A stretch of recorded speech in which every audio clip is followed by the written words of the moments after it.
I was caregiver for my late husband, Mickey, during the time that he was suffering from Alzheimer's disease.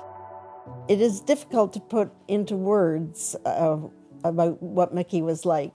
He was very talented, he was kind, he was understanding, and he was patient. When he was losing his memory, I never thought about Alzheimer's. This couldn't happen to us. It happened to other people, not to Mickey. That's the way I felt. My mom, her name is Isabel Marie Kelly. Most people would know her as Belle. She was diagnosed in 2009 and lived for 10 years with dementia. It was really hard when we first found out what was happening. I just remember getting a call from my brother and just sitting on the stairs and crying because I had experienced my aunt who had Alzheimer's about 15 years before that, and I was scared. Over 700,000 Canadians live with dementia. But despite how common it is, we rarely talk openly about it. The word dementia is scary, and because of that fear, we often end up unprepared when we or someone we love develops it. I didn't really notice changes in my husband. It was my children who began to notice changes in him, and they kept saying to me, "Something's the matter with Dad. He's not remembering things." All of a sudden, we're given this diagnosis that we never expected. What is Alzheimer's? I didn't know.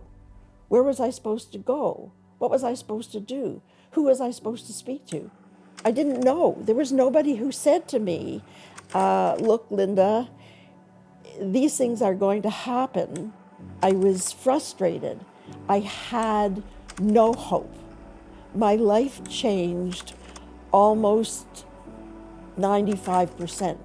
And living without hope takes away your life. I too became a very different person. So what can care partners do after someone close to them is diagnosed with dementia? It starts with having an open conversation to set the tone moving forward.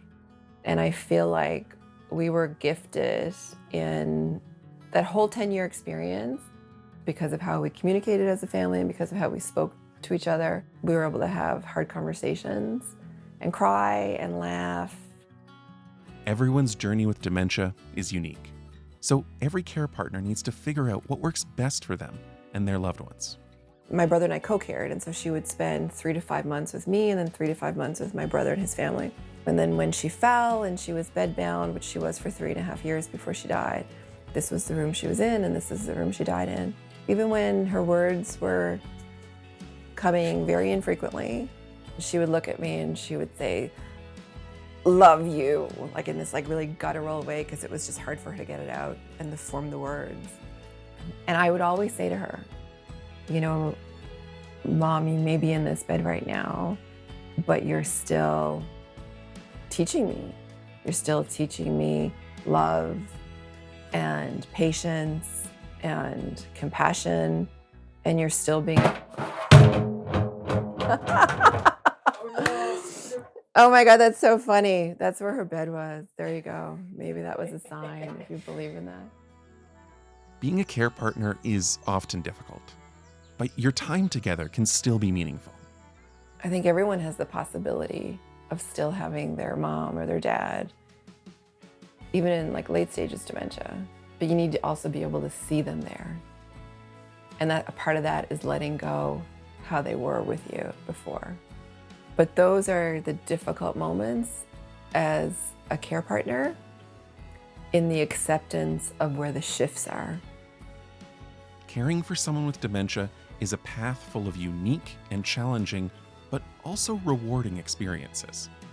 In this series, we'll explore the ways those living with dementia and their care partners have navigated this path together. The more people that I can encourage you to tell my story to, or allow me, while I'm still able to tell the story, the happier I'll be. So that instead of a disease like this bearing stigma, it will bear advancing help and promise.